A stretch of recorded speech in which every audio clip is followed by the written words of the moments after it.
My name is Sandra Francis, and I'm the Special Education Director with Floyd County Schools. This makes going into my third year, I guess, as being the actual director of special education there. The 10 years previous to that, I was a special education consultant for Floyd County Schools, and then the 10 years previous to that, I was an FMD MSc teacher for Floyd County Schools. So I primarily taught at elementary and middle school grade levels. It was a K-8 school, but while being a consultant, I had the opportunity to work a lot with the high schools as well. So that gives you a little bit about my background. Also, I'm actually from Knott County. I've lived there my whole life, but I've always worked in Floyd County. I'm only about 15 minutes, I say, from work or whatever. I have one son. He just graduated from high school. He's getting ready to go to college, so I'm a little bit nervous. He's a little bit nervous, and so anyway, we got all that going on. But we're going to meet today. We're going to be discussing alternate assessment, eligibility determination, and I'm assuming that each of you participate and assist with alternate assessment. So what we're going to do is I just want to take just a second to learn a little bit about you. You can tell me where you work, how many years you've been, and all that fun stuff. We'll start over here. So my name is Tina, and I actually just graduated from Cooperative. So I'm great. And I started out my first year at Sarasville Grade School. Okay, Sarasville Grade School. Indeed. My name is Mary Ann. I'm also at Sarasville Grade School. I'm not MSD or FMD certified. I am Elgibility, but I do a lot of our alternate assessment. Okay. I'm the mentor. Okay. 10 years ago, I was pulled for a resource because the need to go to FMD. Should change the title of the room. I had an SLC, structured learning classroom, and we still have that. So now we have Hannah, and then myself, and I primarily have a second teacher on vacation who is the intermediate. My class is the more higher section. I have basically all autistic boys. Okay.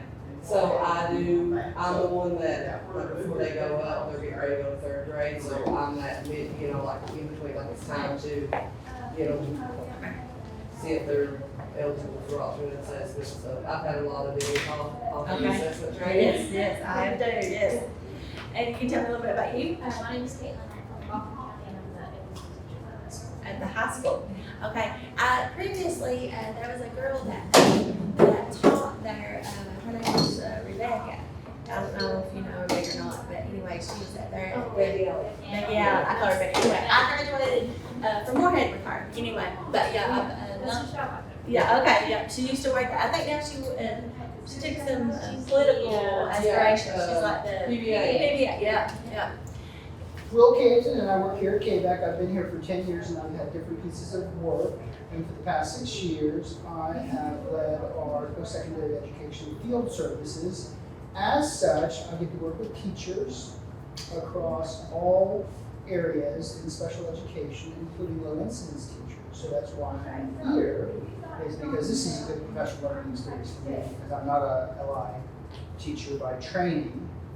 And so I'm looking forward to enjoying this session and listening and trying to contribute as much as possible. If you all have not had the opportunity to have Will come, I don't know if you have not, but to come to your schools and do activities and things with your kids for post-secondary transition, it's absolutely wonderful. I can't say enough. Jana from Morgan County Middle School, so I'm kind of out of the area here. But I teach MSD. You teach MSD. There was a lady that used to work down at Wire named Sandy Creed. I don't know if you know Sandy. Okay, but anyway, she used to teach FMD down that way. One of the things I can say about MSD, just in general, kind of leads back to what you were saying. There's always kind of been a shortage. There's been a shortage of teachers that are actually going to school to be trained in the area of MSD. So then we have teachers that have certifications in other areas that are doing well at what they do. So a lot of times we rely on them, we pull them in to try to take care of these things at the school level to help. I feel like that there's been a shortage everywhere. We've had shortages in Floyd County as well with MSD and or the FFD teachers. So I'm glad that you're all here. And like I said, this is going to be intimate. And if you have questions along the way, I welcome them. Okay, so we'll work them together. First of all, a lot of times I hear, why is alternate assessment needed? And basically, it is needed so that we can ensure that we're not leaving any kids behind. Whenever there's federal funding, whenever there's activities and things like that, we have to show that these kids are being assessed in some way, some form, or some fashion to show whether or not they're making progress. Now, whether or not I agree with the standards that are selected or chosen, that is what it is, and we have to go with that. We have to modify, we have to make adaptations and things like that so that we can show that our kids are making progress and that they're being exposed to this instruction and to these standards and that we're doing the very, very best that we can with them. So there's that. The next thing is, who should participate in alternate assessment? Alternate assessment is only for the students with the most significant cognitive disabilities. Those are the only ones that should participate in alternate assessment. And as we go through this a little bit deeper, what we're going to discuss is, are the students that are participating truly eligible? Okay, because that's what we need to determine. So participation decisions, right decision, wrong decision. And like I said, I have done this for a long time. And making the right decision or the wrong decision for alternate assessment weighs heavy on my heart. As a new teacher, I graduated from Moorhead as well, but I don't think I fully understood the impact, and I don't think I fully understood the obligations that was placed on me at that time as a brand new teacher. Looking back, I made a lot of mistakes, and I think that sometimes you have to make mistakes to learn from them and to grow, and you have to have ownership of those mistakes that you make. I think back on my career early on, and there's one particular student, a female student, that comes to mind for alternate assessment eligibility that still haunts me or bothers me to this day. This is not a decision that you can take lightly because this decision impacts a student, a child's future. And any decision that I make, I try to think of it in terms of if it was my child or if it was me. And early on, like I said, it was an ARC meeting, and the child barely qualified under the category of FFD, had a full-scale IQ, I think of around 58 at the time. So the ARC used the ±3 and determined the child eligible for FMD. Now looking back, I don't think that was the best practice because the next time that child was evaluated, the full scale IQ come back 60 and the child no longer qualified for FMD ±3. So then that child had been in a self-contained classroom for 3 years. That child had not had the opportunity to have the instruction in the general education population like they needed, therefore they were further behind. So anyway, long story short, there was a lot of permanent recovery that had to be done in that situation.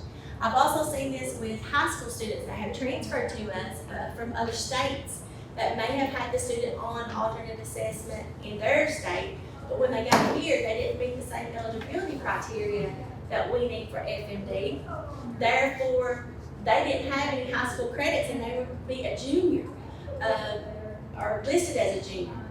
But would it be fair to that child to leave them on alternate assessment, or do we need to do credit recovery with them? They can stay in school till they're 21. So you have to think about the importance of that diploma. Like I said, it's not a decision that I make lightly. And we also have to remember too that once the ARC determines this, it does not mean that they have to stay on it forever. Okay, it's an ARC decision that has to be determined annually. We're going to talk a little bit about Kentucky's participation guidelines.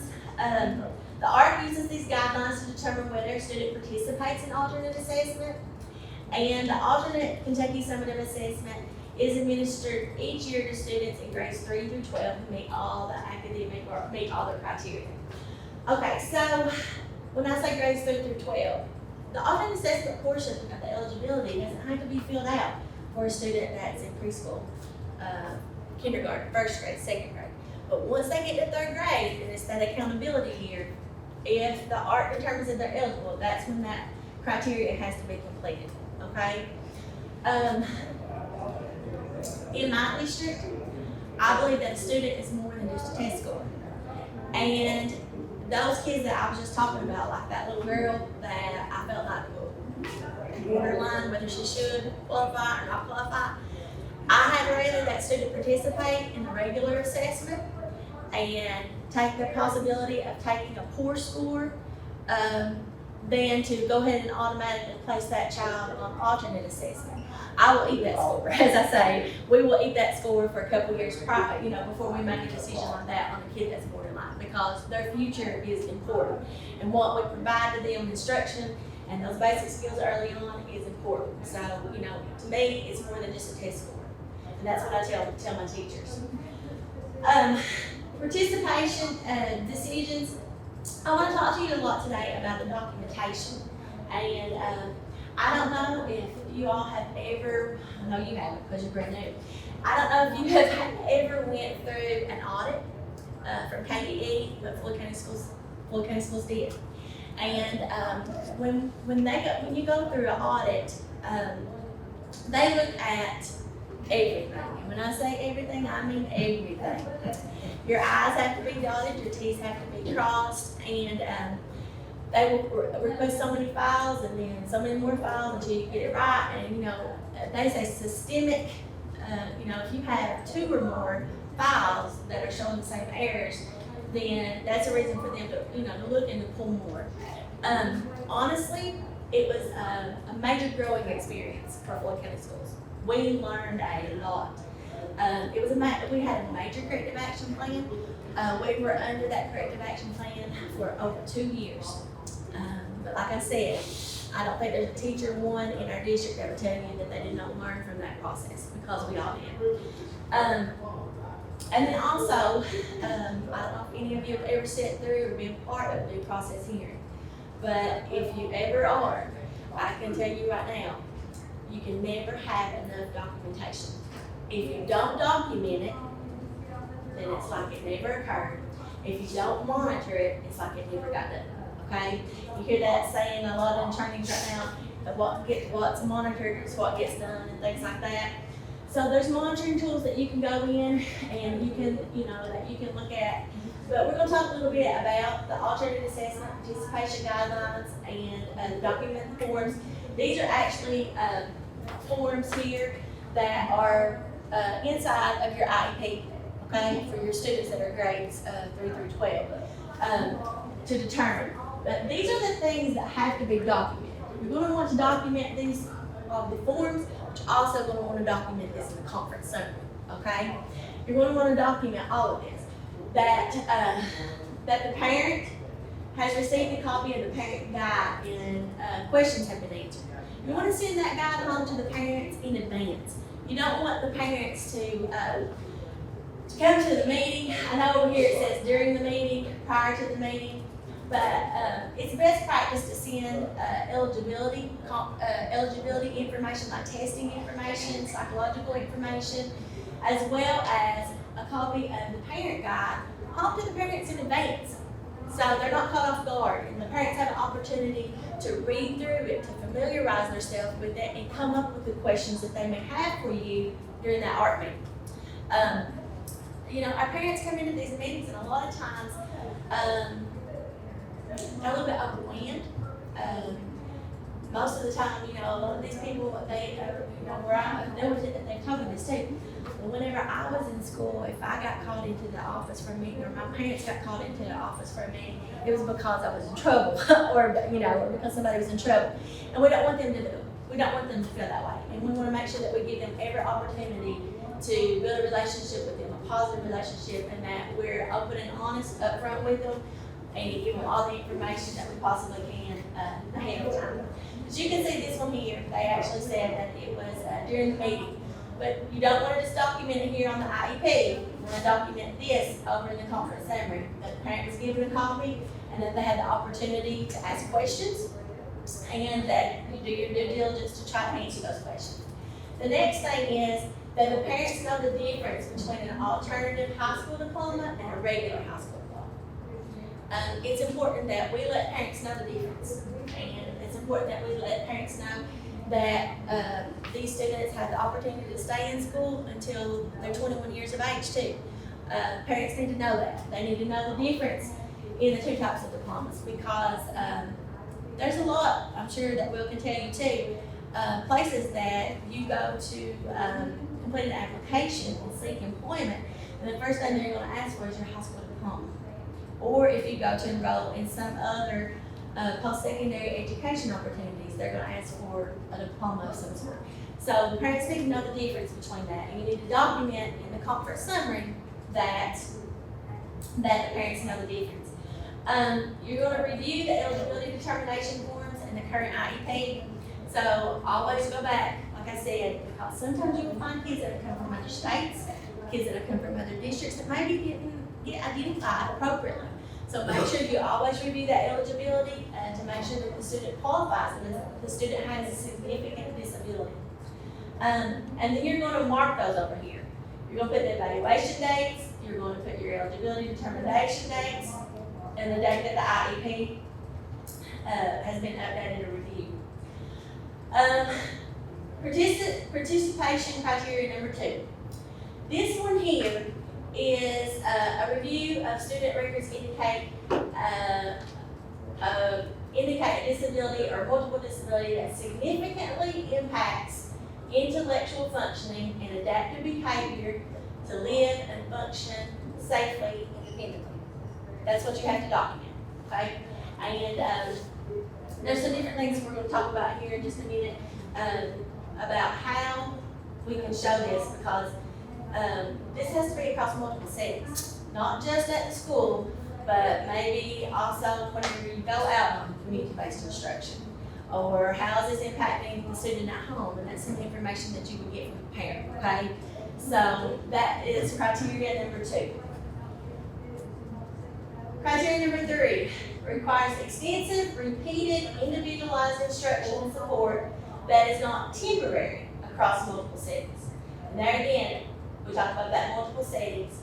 And these are the things like some of the repeated, individualized instruction and support that's not temporary. And also requires intensive accommodations and modifications and or assistive technology to make progress and to maintain or generalize the goals and skills that are being taught across multiple settings. And we're going to talk about how we can document that. And then criteria number 4, this is your 4th criteria.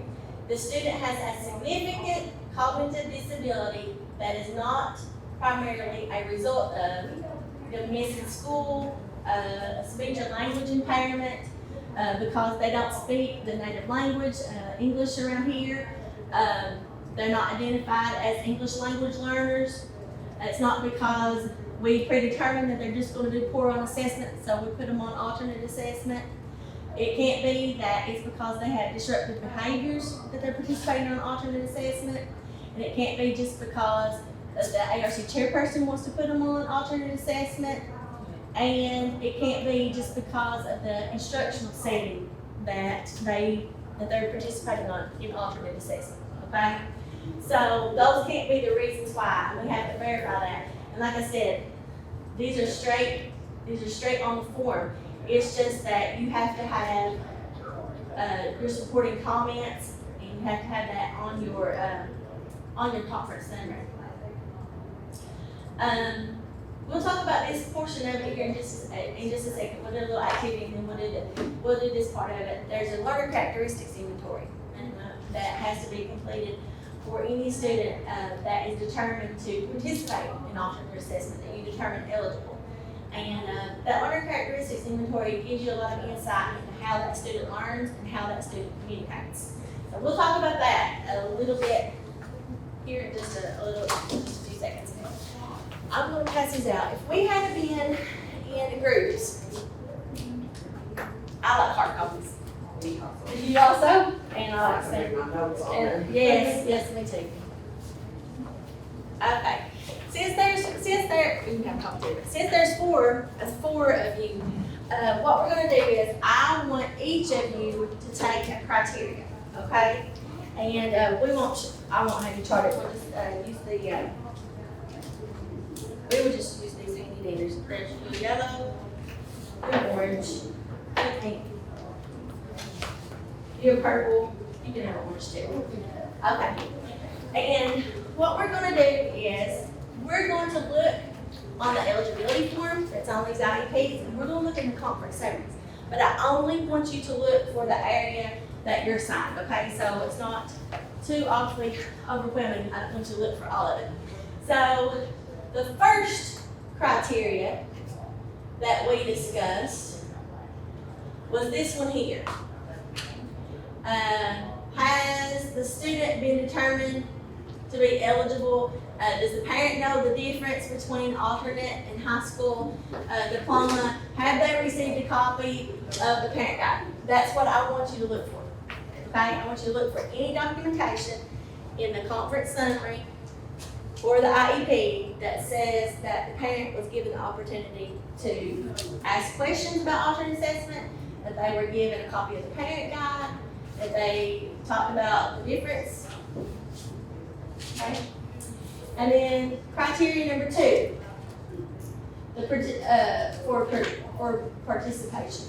That one there is concerning the functioning and the cognitive functioning and the adaptive functioning. See if you find anything in the IEP or the conference summary to indicate that this child has a significant disability intellectually and adaptively, and that they have difficulty functioning independently. And just highlight it. And then criteria number 3, see if you find anything that is in the IEP or the conference summary that discusses that the student needs individualized instruction, additional supports, requires intensive accommodations and modifications, that they have difficulty with this across multiple settings. And then of course, you probably already figured it out, you're gonna be number 4. And that is if the student had a significant cognitive disability related to, and that it's not because of accesses and things like that.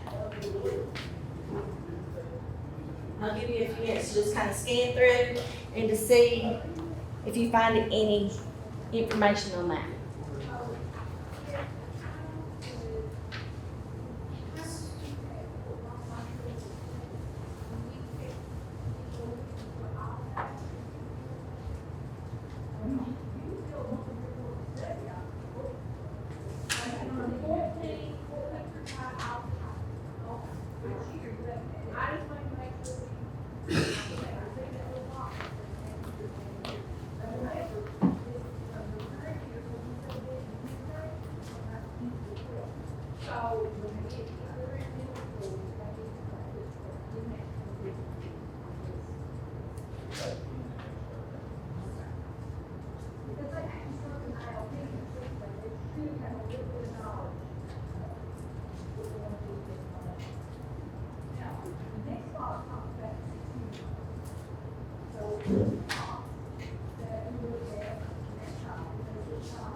example that I gave you, it may have some, it may not have all.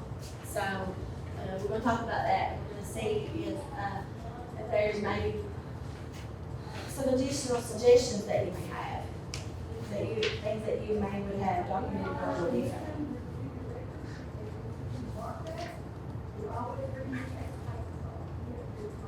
Do you have print offs of the PowerPoint, or can you email it? You all just put your email down, and I will have it get tell me to send those to them for the section folder. Or I could have, but just write down your email and I'll share them. I'll share them with you. I'll try to do So that. that's what I like to have to print off, to keep Yes. it binder on my desk to. Yes. to really look for. I'm the same.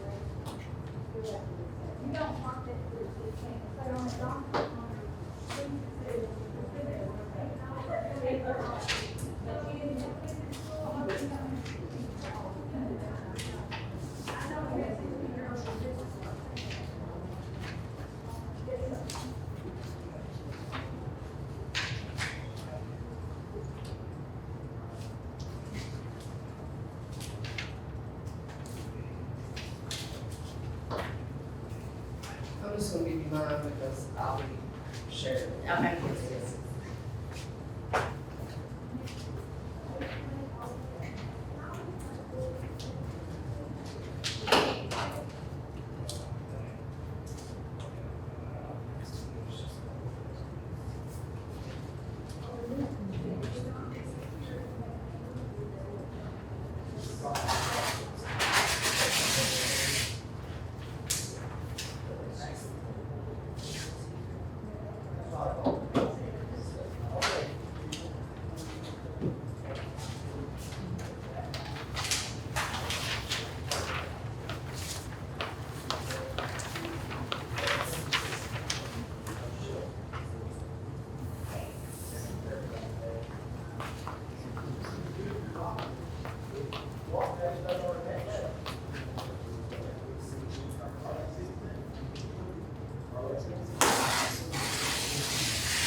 Okay. Let's gather back here just a second. Let's give each of you an opportunity just to tell us a little bit about what you think, okay? So, for criterion number one. Well, let's start we'll just go, we'll go over it, okay. Criterion number one, that was, has the student been determined to be, to have a disability, receive special education services under IDEA? What did you find about that inside there? Yeah, I feel like you might have skipped that one. I think you told her to do the top portion about the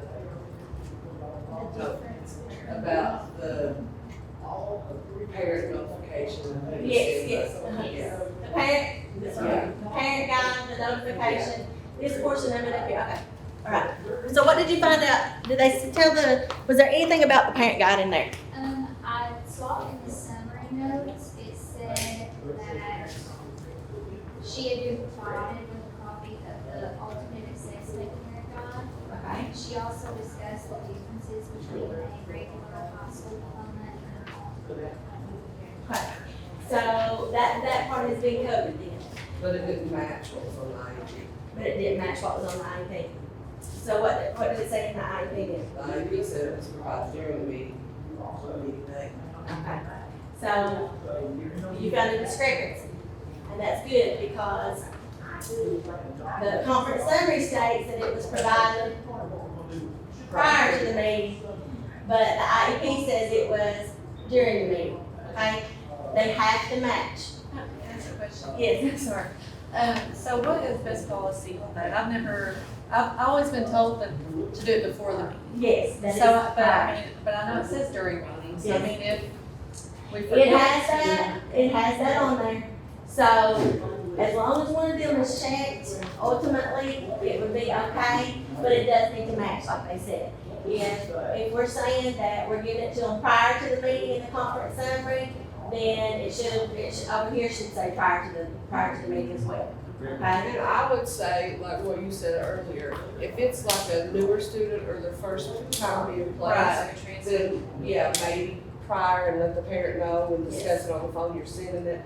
But I do a lot of during because mine are repeat, you know, like, yes, cause I did K through 6 for a long time, so 3rd through 6th, you know, they or pretty maybe much it's stay like the the time we alternate. get middle school and high school and it's not changed, then that would be something that you would discuss, you know, during the meeting. Yeah, And this is a high school, the one that you're looking at is a high school student, it's for a high school so a student. lot of times by the other parents are accustomed to alternate assessment.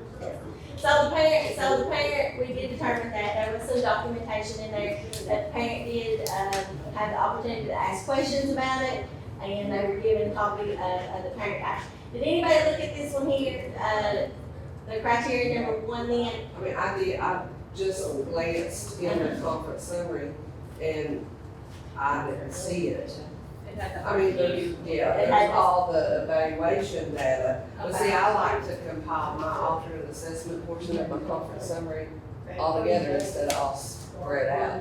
Everybody does it a little bit, a little bit differently. It says here, has the student been determined to be a student with a disability eligible to receive special education services? So does this student have a disability?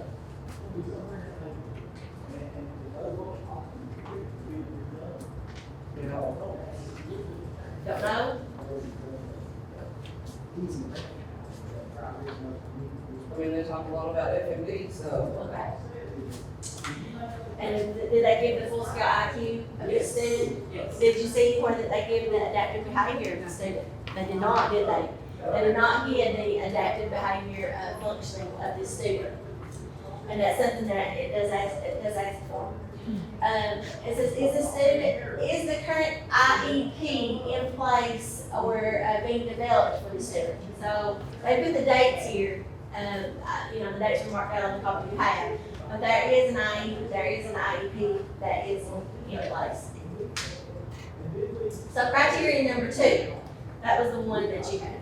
Yeah, that's me. The student demonstrated cognitive functioning and adaptive behavior in the home, school, and community that showed that they were significantly below age expectations, even with program modifications and accommodations. What do you think about that? Okay, on the IEP, of course, they checked yes to everything and they checked and dated all the evaluation data and the IEP. But on the progress monitoring, they just put located in the student's folder. And on the conference summary, they just basically talked about her progress and her goals. Like, I didn't see anything as far as community. Okay. I see the stuff with like the employment specialist for all the Perkins, would that be considered community? But I don't see anything for home. But that, yeah, that's just, they were just talking about like her post-secondary goal there, but I didn't actually see, or any parent responses as in, my kid's a runner, my kid can't be left unattended, I didn't see anything like that. As far as like, when we think about some of the criteria, some of the questions that may need to be asked. And I think about back to like the current functioning, okay? So this is another copy that I want to share with you all.